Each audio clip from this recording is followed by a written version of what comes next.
Welcome to Women and Resistance, a powerful podcast where we honor the courage, resilience, and revolutionary spirits of women across the globe.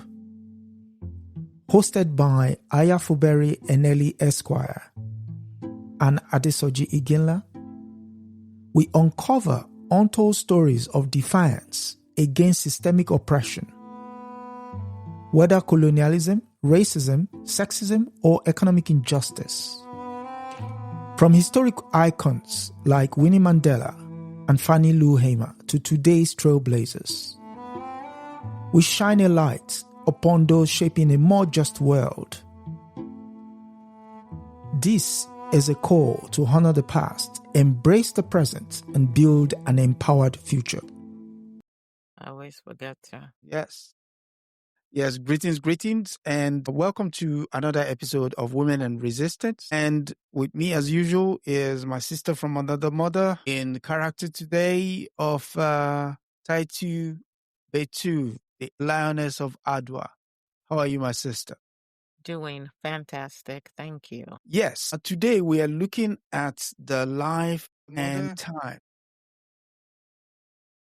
We're looking at the lives and times of Empress Taytu Betul. And for those who don't know who she is, could you give us a brief introduction as to who you are and why it's important that we be aware of your presence, not just in time, but in current context? I am one of the most important figures in the history of the struggle for the liberation of African people ever.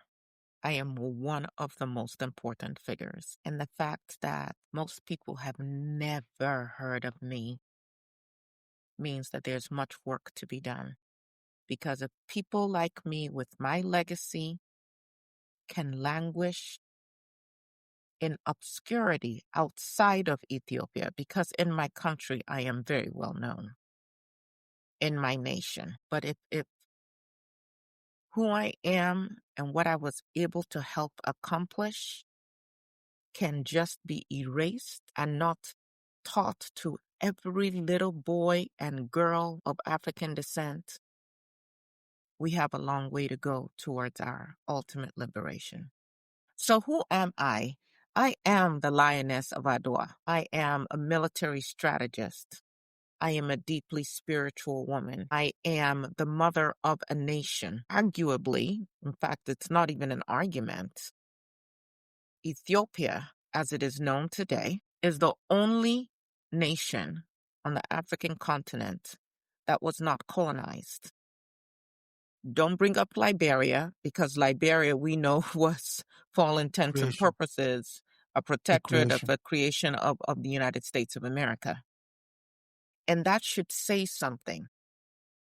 What is really instructive about my life is how we accomplished that and the lessons embedded in that victory that we have not heeded. So I was born into a family that can trace its roots to the Solomon dynasty. We were very deeply spiritual people. We were Christians, not the Christian faith that many of you in the Western world and in other places now practice. But I would argue the original. We are the origins of Christianity start with us. I was very well educated, which unfortunately was not very common for my time. But being from the family that I was and the personality that I was fluent in Amharic. I could speak and read it. And the same for Gaez, which is an ancient indigenous language in which all the original spiritual texts of our area were written in. And so I could read it fluently. I understood the deep significance of our spirituality. And in fact, when you talk about the Battle of Adwa, because I know you will, we, in addition to some of the exploits, which I'll go into detail about, also carried what would be considered the Ark of the Covenant onto that battlefield. People don't know that story outside of certain areas of Ethiopia. But I played chess. I was a very creative individual. I played the begana. You guys would hearken it to like a harp. I sat at the feet of my father, my biological father, who died in war. He too was a warrior and a military strategist. I sat at his feet and I learned. And after he died and my mother remarried, I also learned from my stepfather. And one of the most important lessons that I would share with your listeners, your viewers today is you don't wait for a reason to get prepared. It's too late at that point. You get prepared ahead of time. Many of you are disregarding the talents of the young people around you because you shoo them away and you don't allow them to learn from you. I learned a great deal from my family members, from the conversations I heard adults having, serious strategic conversations. I also had an understanding of geography. I had an understanding of geopolitics. I was a woman who, by the time I married Emperor Melanek, he was actually my 5th husband. I had been married 4 times before him. I did not have any biological children, but that did not stop me from being a mother, not just to individuals, but obviously to a nation. I was very much aware of my gifts and my talents. And when I came to my husband's court, I came with my own court.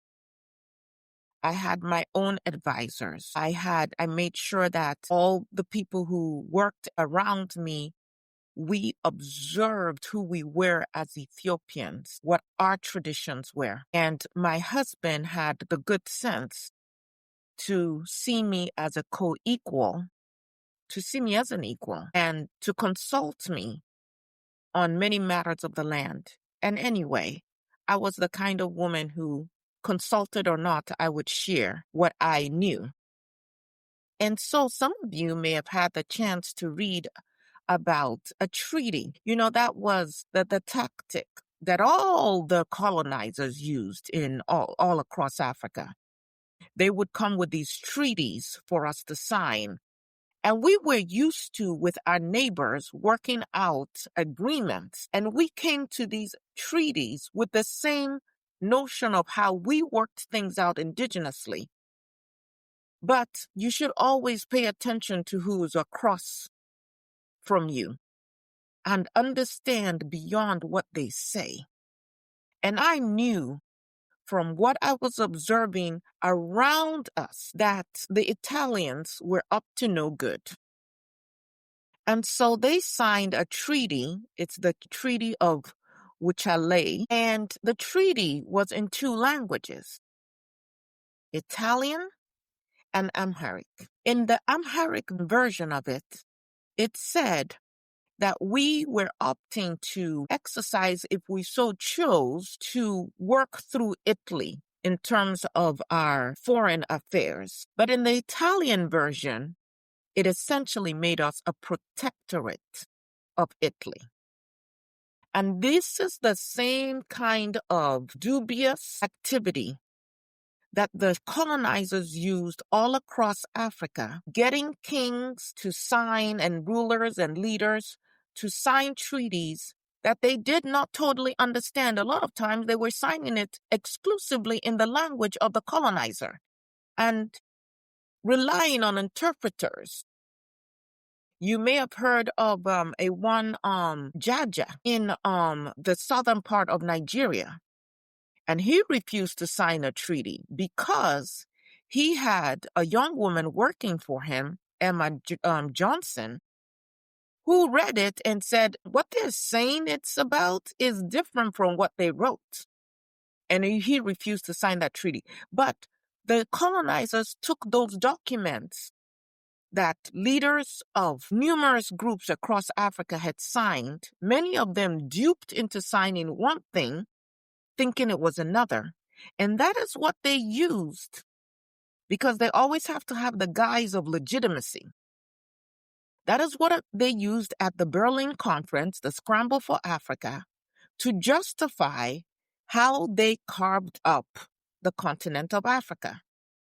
Well, they met their match in me, because I discovered the discrepancy between the Amharic version that we were about to sign and the Italian version, which is what they would have taken to that Berlin conference. And I advised my husband and our leaders, do not sign that treaty. We must remain a sovereign nation. And I suppose they thought I was kidding in terms of the Italians. You know, these people have so much hubris that they think they can run circles around us and that we do not have the ability to understand things. But they were soon to find out very differently. And so I said, we will fight. We will be a sovereign nation. And we began to consolidate efforts that we had already been working on prior to this time. Remember, I told you, prepare before there is a need. So one of the reasons that it was so easy for Africa to be colonized in the way it was is that there were very few regions that had huge kingdoms, or that where you had multiple, as they will call it now, ethnic groups under one leader. So you can do that whole divide and conquer, and you have smaller groups that you can very easily overcome with their weapons and stuff. What we did, I was the military strategist, and having this conversation with the leaders, my husband and the leaders, is we began to consolidate a lot of different ethnic groups that previously maybe have had skirmishes, but to understand that we had one common enemy, and the only way we could maintain our sovereignty was to unify. Remember that word, unify. And so by the time the Italians thought that they could come and just walk in and take over us, they thought it was a done deal. They did come with about 17,000 troops, and understand what they do. Do you know that some of those troops were Eritrean? We call them Askaris. Those are the indigenous people who had, for some reason, thought that it made sense to throw in their lot with their oppressors, as though that would somehow free them. And so they came with their 17,000 troops. But we had consolidated power, bringing together multiple groups, and we put, some historians say, 100,000 on the field. Now, really, it wasn't that many, but they had to conflate that number to justify how soundly they were beaten. And that battle did not even last a day. It was over in mere hours. They came in and they had this idea of they will march in 3 columns and they were going to overwhelm us. Well, in addition to military strategy, I had helped to recruit soldiers, and there were women, I won't use that word soldiers, women warriors as well. But the other thing that I did was I made sure that we had women who would serve as nurses, women who would assist with the supplies. And I'll tell you one of the things that we did. We dammed up some of the waterways in the areas that we knew that the Italian forces would be. And so they did not have the resources that they needed. Of course, where this was taking place, where the battle took place, was our terrain. It was a mountainous area. We understood the terrain. We were trained for it. So they were at that disadvantage. But they had the advantage of weapons. And so again, preparing in advance. And because these colonizers, they're so greedy, so money hungry, that if we study them, we will know how to defeat them. Because we got terms from Russia and from France. We were planning ahead of time. And so we didn't just go with our traditional weapons. We were armed with knowledge of the terrain. We had some strategy in terms of cutting off supplies to them, which we knew that they needed. And we also gave ourselves an additional advantage of getting armed with some of the same weapons that they would turn on us. And it was a bloodbath. It was a bloodbath. We killed over 4,000 of their soldiers, and we also were able to capture another 3,000 or so, who were brought back to Addis Ababa. And Addis Ababa is the capital of Ethiopia because I suggested it, I helped set it up, and of course it remains the capital today. And guess what? Those colonizers, they had to pay us a ransom to get some of their soldiers back. In the money at that time, they paid over 10 million lire. And so you can do the math of what that is equivalent to in your day today. There's so much more that I can say about myself, but let me pause in case you have any questions at this time.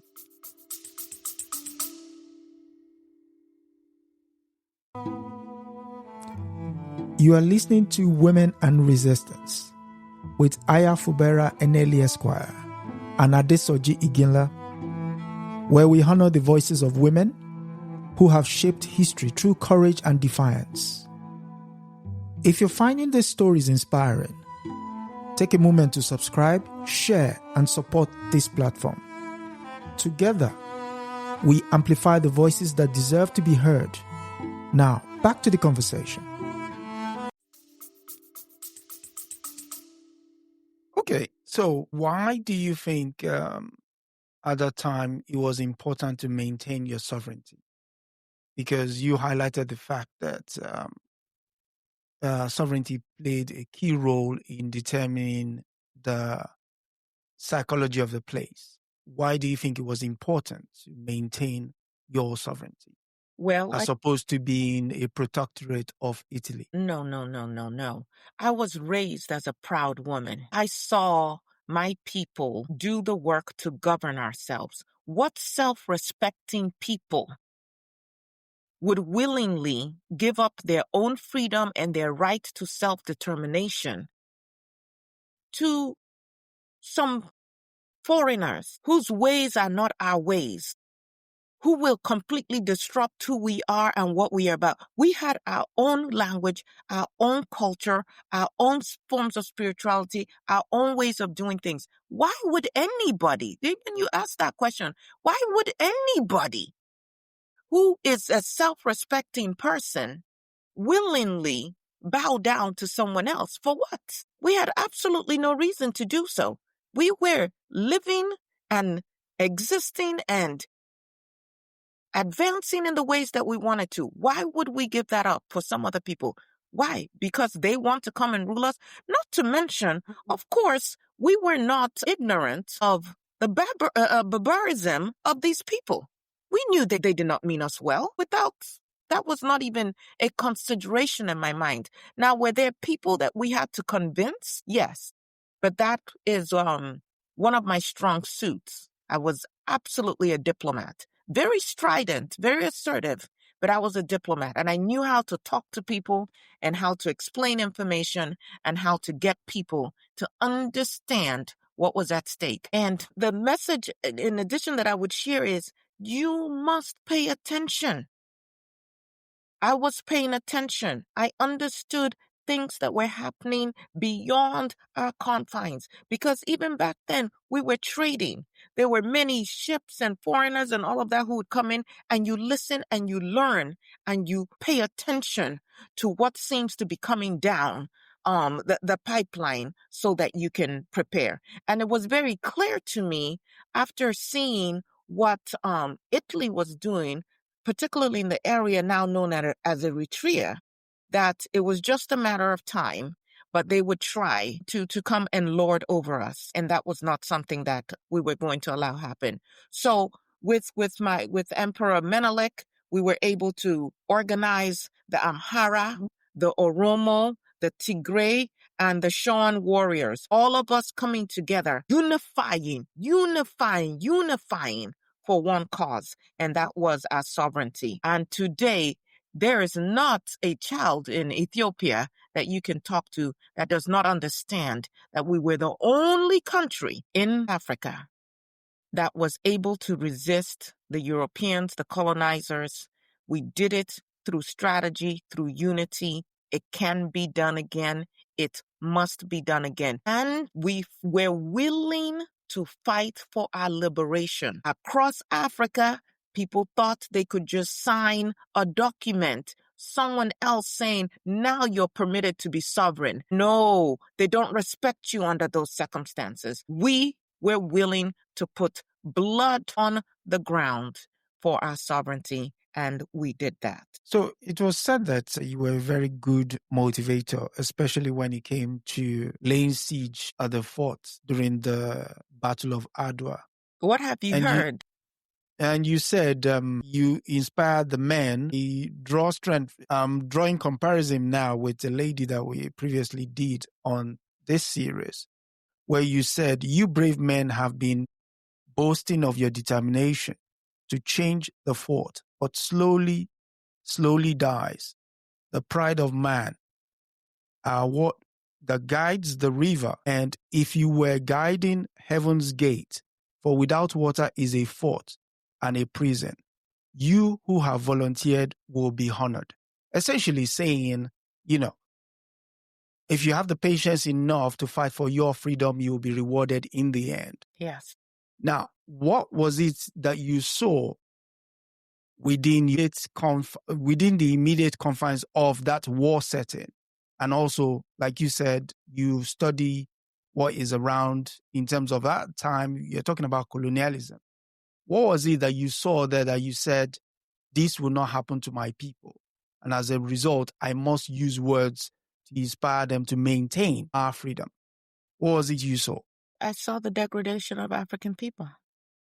Even though we did not at that time consider ourselves one people of one continent, our oppressors saw us that way. And I was born in 1851.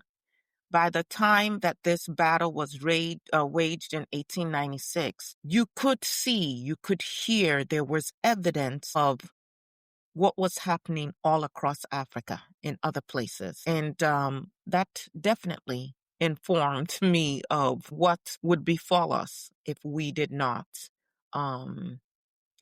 stand up and fight. And that was the message that I tried to impart, and of course succeeded imparting in our warriors, to our men and our women who all contributed to ensure the sovereignty of Ethiopia. And as we know, there was now a new treaty, the Treaty of Addis Ababa in 1896 that was signed that recognized sovereignty. So having your sovereignty now recognized, what would you say is part of the legacy of that battle? I'm just putting out ideas now. One was that was probably the first time that men and women fought to defend the honor of a place. And as far as we know, yes. Yes. And that was one of the first time that a woman actually led the battle. Well, or co-led a battle. That is true because I led battalions. In fact, I had the rear guard. So once the battalions rushed in, we had our troops, our warriors that they were rushing towards. And then my troops that I was leading, we brought up the rear. So we hemmed them in.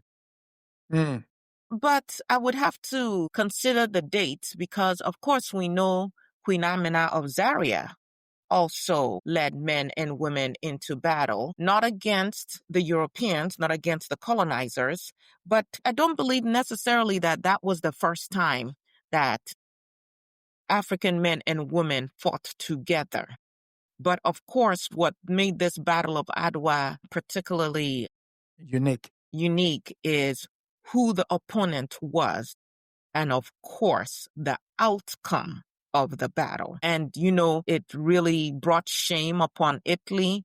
they tried to use some different propaganda and come up with excuses and reasons for why they were not just beaten, but soundly beaten. This battle did not last a full day. But I believe that also the significance of the battle, in addition to, of course, the sovereignty of Ethiopia, which is in and of itself a huge deal, is the message it sent to the oppressors, the message it sent to other African leaders, and how you see that in songs, in prose, that other revolutionaries down the line of African descent still call upon this Battle of Adwa. They still see it as a reason for pride and a motivator for what they need to do. And so the significance continues to reverberate. Yes. Okay. So you mentioned the reverberation of the notion of that victory at Battle of Adwa.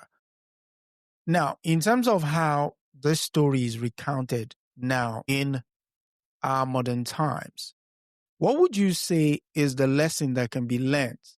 I.e., do we allow somebody else to tell the story of what transpired, or do we lead with the narrative? And the reason I say that is one of the oldest newspapers in the world, the New York Times, actually wrote a story of that battle as the conquer of Adwa. It was only later that they published a retraction that indeed Italy had been defeated at the Battle of Adwa. So how would you say we document our own victories?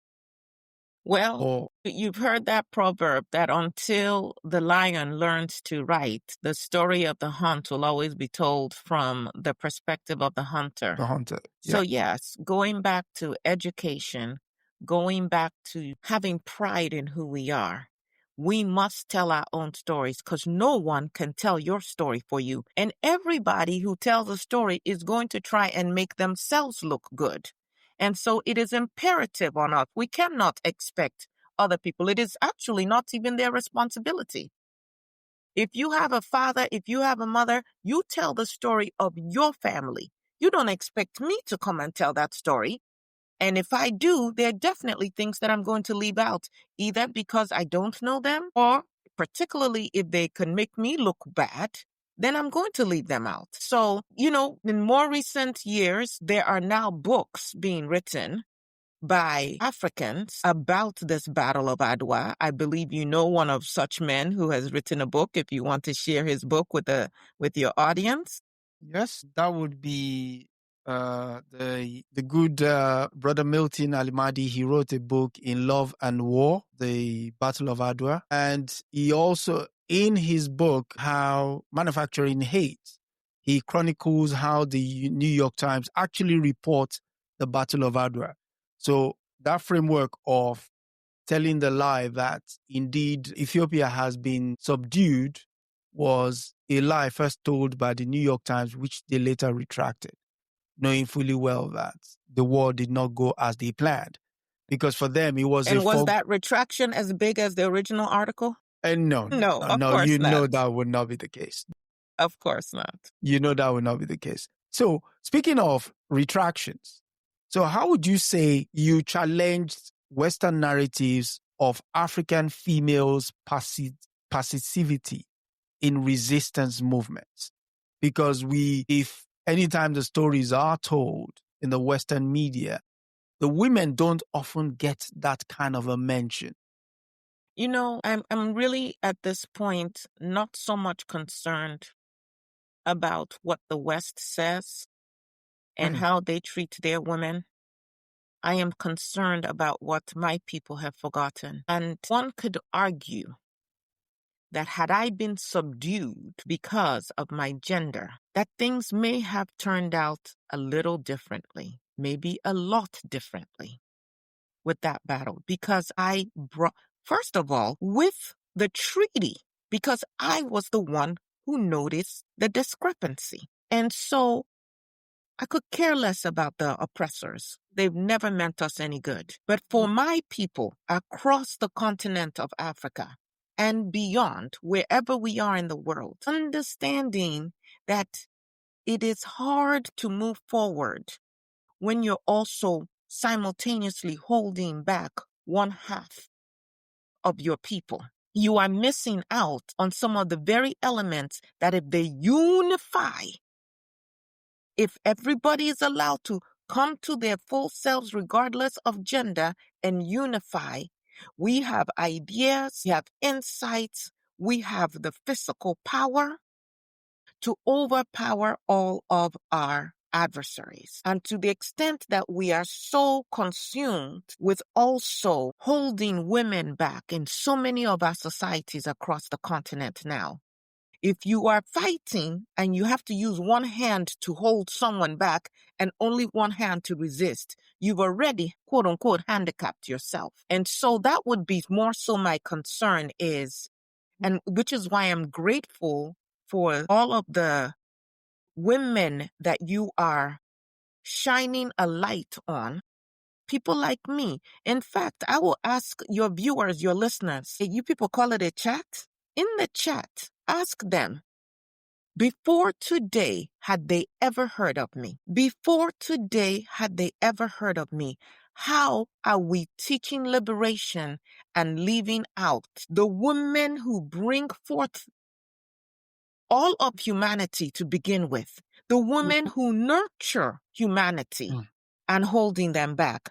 I'm very grateful for one of my sons, Haile Gerima, because he did a documentary, which is again us telling our stories. That documentary came out in 1999, and it was called Adwa, an African Victory. He focused not just on the Battle of Adwa, but he gave me my flowers, which sometimes, even when we tell the story, we want to just talk about Menelik, a great man.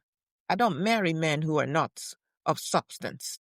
And if they cannot live up to the substance I thought I saw in them, I can leave, which I did many times before I married Emperor Menelik. And of course, I stayed married to him until his death. I want to talk about some of the other things that I was able to do when we talk about the significance of women. And while I say that, may I just spit on the grave of Prime Minister Francesco Crispi, who thought that he was going to just walk in and walk all over my people. So did your people answer? Do they know me?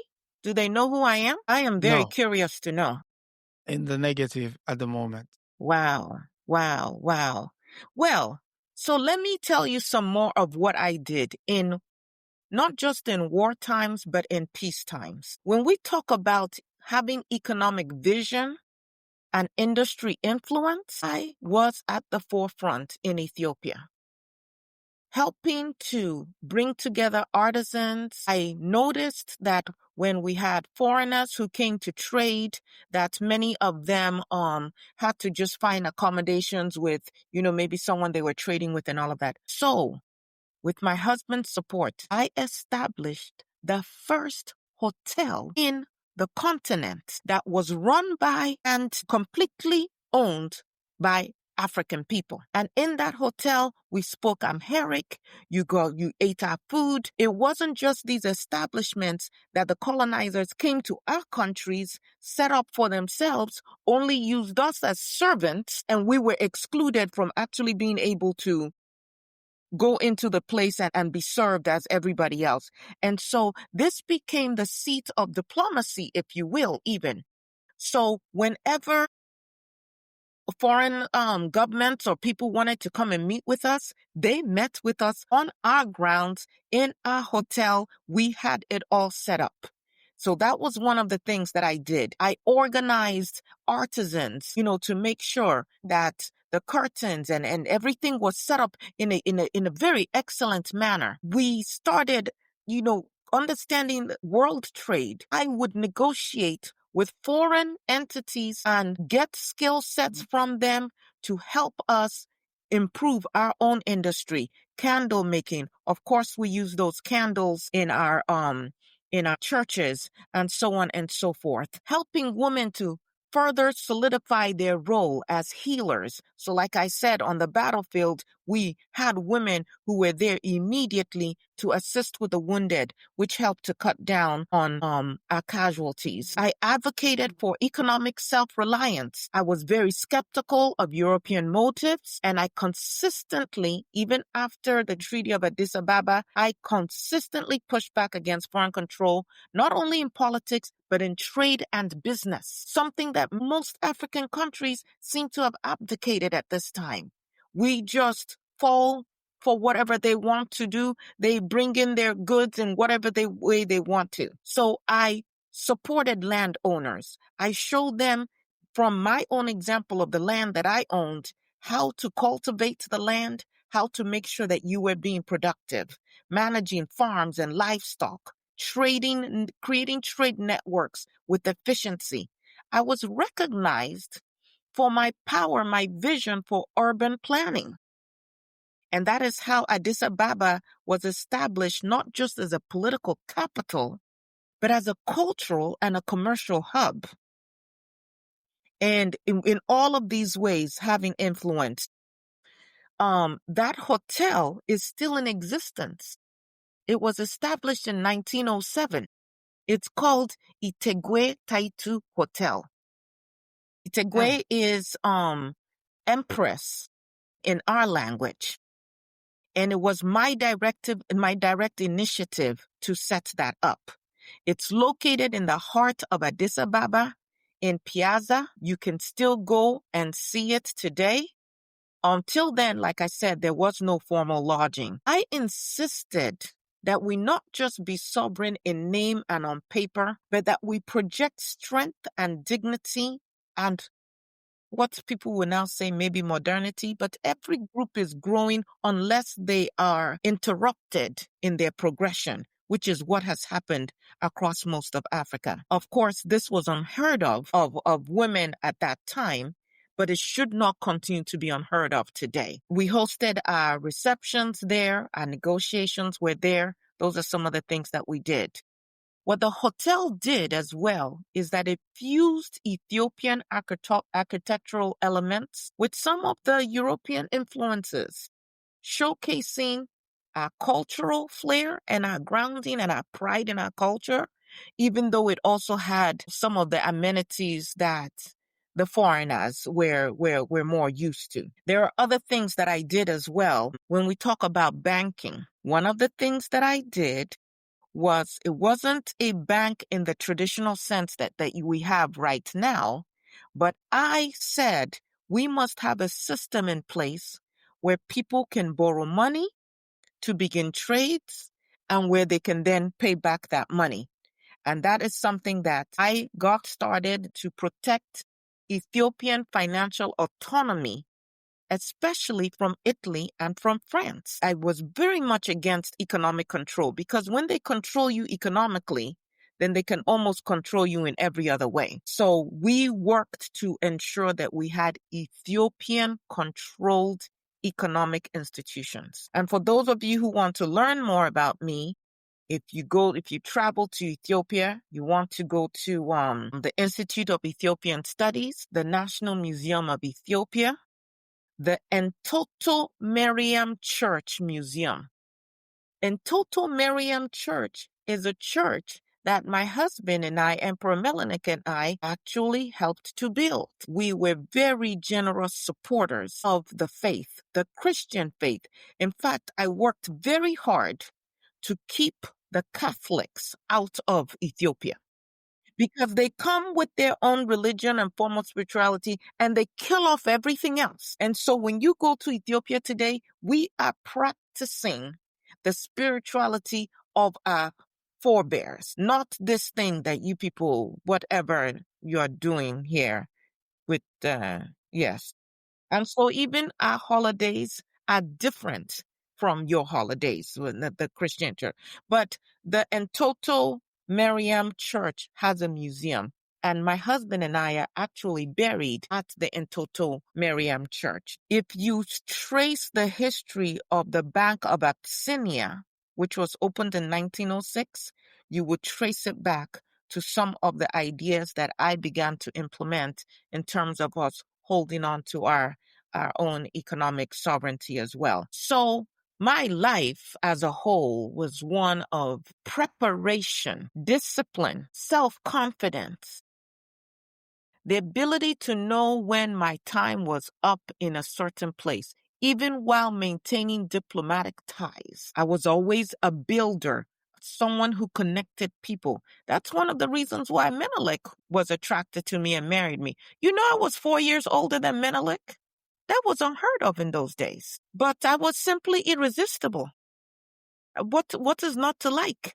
And of course, I helped to solidify his reign. Unfortunately, in spite of my contributions, when he got sick, he had a series of strokes and he got sick and he eventually died. I tried to keep the regency together. I tried to maintain what we had worked on, but that was not to the liking of some of the men. And so I was ultimately removed from that position. But here's another lesson. Who says you need a title to make a difference? Because with or without being the empress, although that gave me some access to the death of my husband after I was pushed out of the spotlight, if you will, of the political realm, I continued to have an influence. I continued to make a difference amongst my people. And that is why I am valorized all across Ethiopia. In fact, when I talked about the whole bank part, it was during Melanic's regime and my regime with Melanic that we started to produce our own coins, and we had our own language written on the coins. We didn't have any coins with some white queen or some, king or some. No, we didn't do that. That was for other African countries who were allowing other people to begin to impress on the minds of their people their inferiority. Why are you using money with the face of someone who doesn't know you, doesn't know your language, doesn't care about you, actually only came to oppress you? We resisted all of that in Ethiopia. I would like to read something that is attributed that I said. I cannot tell you that these were my exact words, but they were very close to this. Please, Chair. This was right after we found out about the deception of the colonizers, the Italians. And I said this: if it is your wish, start the war next week. Why could I say that? Because we were already prepared. We were not going to be caught unawares. If it is your wish, start the war next week. Nobody's afraid. We will see when you turn into action. Don't ever think that we are not willing to sacrifice our comfort and die for our country. Giving one's life for the country is an honorable death. I do not want to keep you here. It is getting dark. I am sure you have a lot of things to do to put your threats into action. And I went on to say, I am a woman. I do not like war. However, I would rather die than accept your deal. That's why we need more women in positions of helping to shepherd our communities. I'm not saying lead because this it's almost like there's power in you just crush other people. No, to shepherd, to nurture. I do not like war.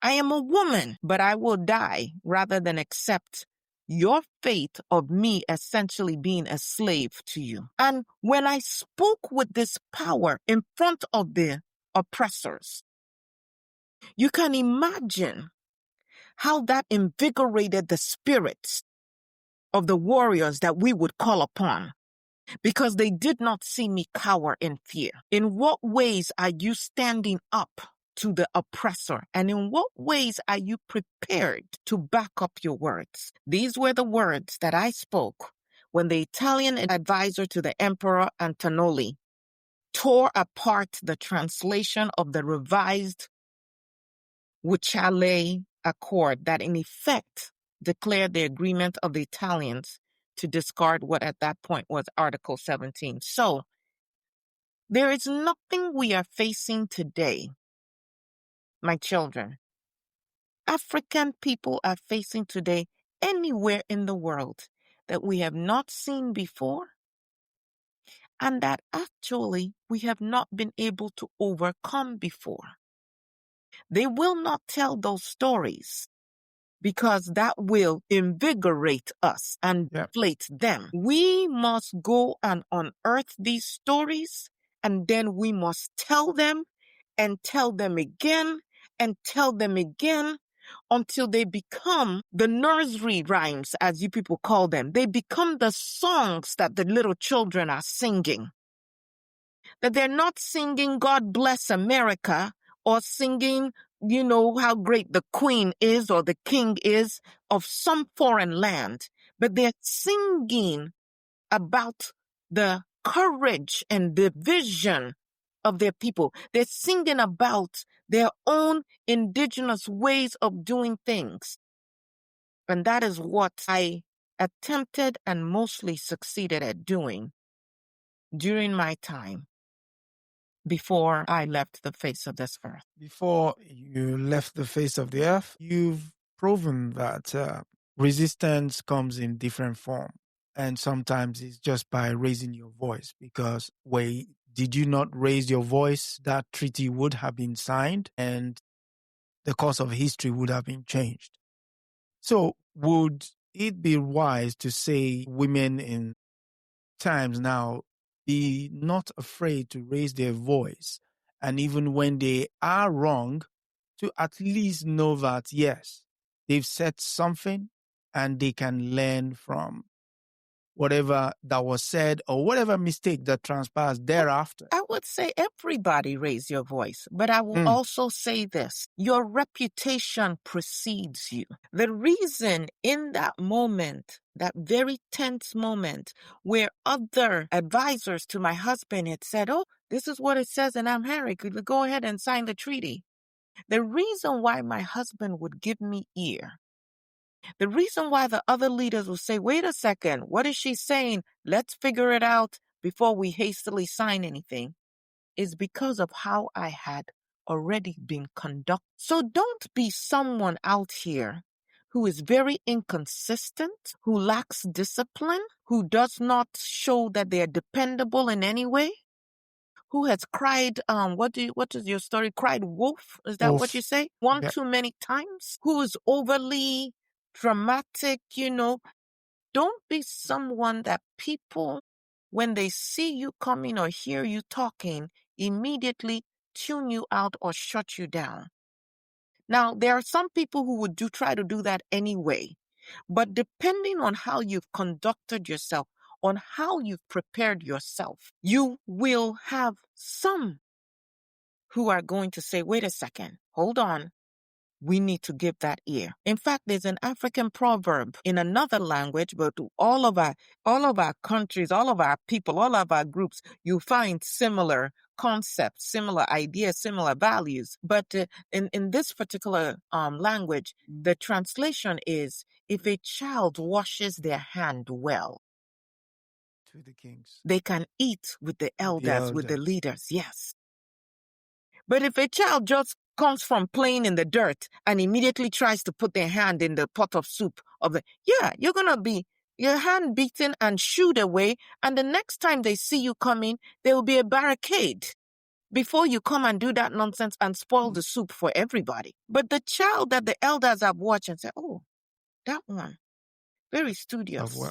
That one takes their training seriously. That one thinks before they speak. That one brings unity. That one is industrious. So what I would say to men and women, but particularly to my women folk, prepare ahead of time. Carry yourself in a way that engenders that respect. And also, if you're in a place where they won't respect you, where you cannot thrive, that might mean it's time to find somewhere else. Can you imagine those who might want to say 4 husbands? Can you imagine if I stayed with my second or my third or my 4th husband and I was not by the side of Emperor Melanik during this very important time in not just the history of my people, but the history of Africa and the history of the world, it will be a very different story right now. So, Very much so. prepare yourself. Conduct yourself in a manner that is becoming of the voice you want to have, and then use that voice. And then don't just speak, lead with your actions. I did not recruit people and sit back in my palace or in my court like I could have if I wanted to, and no one actually would have probably faulted me. I was out with my sword, with my armor on the ground, leading the people. They could see me willing to put my life put my life at risk. On the line. You know, the thing is, so many leaders today think that it is the job of the people to take care of them. The people work for them. A real leader works for the people. Now, yes, you don't send yourself out to die prematurely, because then your people might be scattered and not. But a real leader puts themselves on the line. You work for your people, and people could follow me because I led by example. Very much so. Very much And so. for women who don't have children, and they tell you your only value is if you had children, evoke my name. No biological child. But I am absolutely one of the most influential people in terms of African liberation, whether I am recognized for it or not. But when you hear those songs about Haile Selassie, there would be no Haile Selassie and Rastafari. There would not be any of that if Ethiopia had fallen. So you go behind the story and go behind the story, and you speak my name. Tell them now, you know who Taitu Betul is. Yes. And Are asking for books. Are there any books you want to share? There are increasingly more books being written about me. If you read any book on the Battle of Adwa, they might mention me. Some do, some don't. But the Battle of Adwa, African Victory in the Age of Empire by Raymond Jones is one that you can read. Empress Taytu and the Battle of Adwa by R. Greenfield is another one. Of course, my brother shared one, Manufacturing Hate. And there are many historical and academic texts as well. Some of them written in Amharic, but I think with this new thing, people have some type of intelligence, some ChatGPT. soon more of these texts will be interpreted, translated. But let me tell you, very good, very, very important lesson. Study African languages, because if some other machine that was powered by something or somebody else interprets our original text, how do you know that the interpretation is accurate if you don't know the language?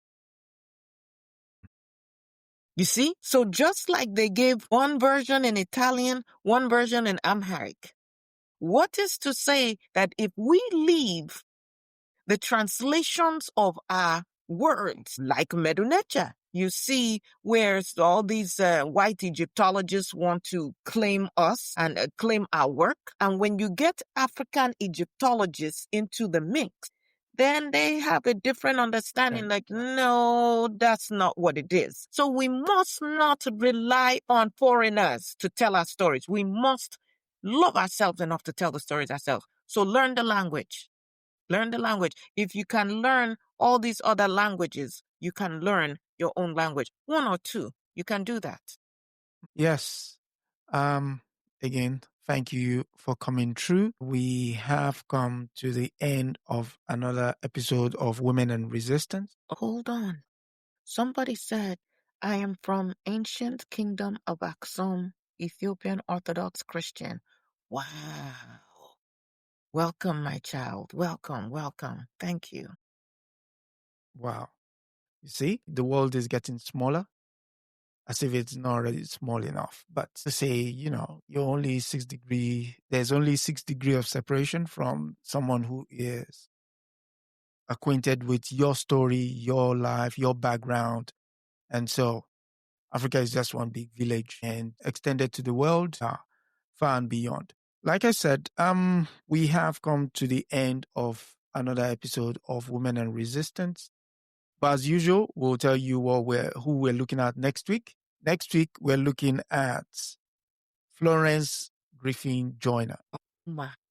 So I believe those in the United States, it's not just those in the United States, the world over would know her by her nickname, Flojo. So we'll be looking at the life and times of Florence Griffin Joyner next week. And if you don't know who she is, wait until next week anyway. But again, thank you all for coming through. If you've liked what you've heard or will be listening to in the course of the week, because you will have an audio version of this on all your podcast platforms, do like, share, subscribe, and each one bring one. And again, we must thank our sister for taking the time out to do the research. It's not easy on the eyes, the reading, the sitting, the discipline. There's someone in your chat who, I can't read everything that she's saying because I don't have my glasses on. Karen, what did she say? She said there's a book. Can you read that?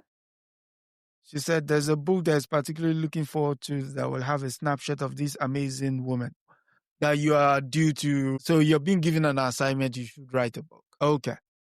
So yes, it's not easy on the eyes, reading, having to change glasses in the course of, So can we talk okay, not tattoo, but just off mic a little bit here with everybody just for a couple of minutes. I mean, clearly these women are just incredible. And the truth is, I had not heard of Taytu Betul until I was 2000.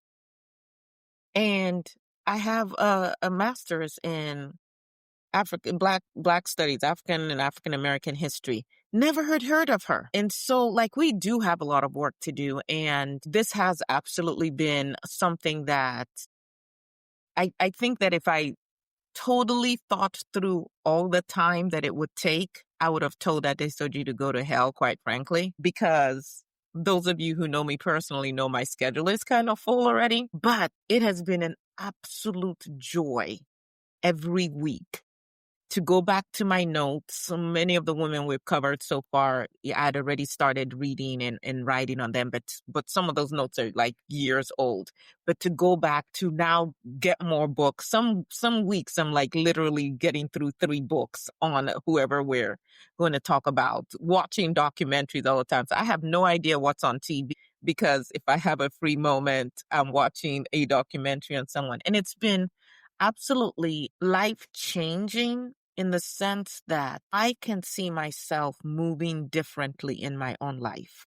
I'm more courageous, I'm more intentional, and I am, some would say, less tolerant of BS. But it's just knowing that these women came before us, dealt with so much, had fewer resources. If you were here for polymorphy, literally malnutrition, all the kinds of things that so many have gone through and still found a way to add value. How dare I not? And so I'm really excited about, I'm in my 50s already, but God willing, I live another 20, 30, 40 years. I'm really excited about these latter years because now I'm coming to them with such a clearer perspective on who I am as an African, who I am as an African woman, and the work that we must do. So I'm very grateful to all of you who've watched, who've shared, who've given any encouragement. But even if you weren't watching, Adesoji, thank you so much for pushing to do this series, because it is bringing me so much clarity and joy. I mean, it's hard to look away, because if you look around you, women constitute 65% of the world's population. No, we don't. Are we 65? Yeah, 65. I thought it was almost 50-50. Really? No. It's about Wow. 60. In Africa, it's even... Yeah. In Africa, it's borderline 70 now. And so Then here's the thing. we have to go to polygamy then. So the numbers, the mathing. So I mean, so in that guise alone, you have almost like a blind side if you do not focus their stories. Yeah. Sankara would say women are the mothers of revolution. Every story here has a unique perspective of their contribution to the very existence of the human family. And so once people come in contact with it, it stretches their imagination, their ideals, or it pushes the boundary of what is considered to be real or unreal. And the more you do it, the more people's perspective widens. And then eventually you are able to conceptualize so many things.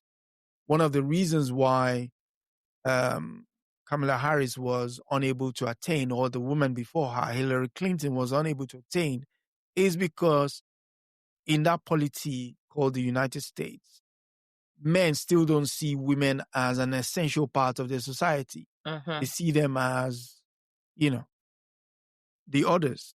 And of all the so-called Western democracies, the United States remains the only one that has not had a female leader, which is quite shocking.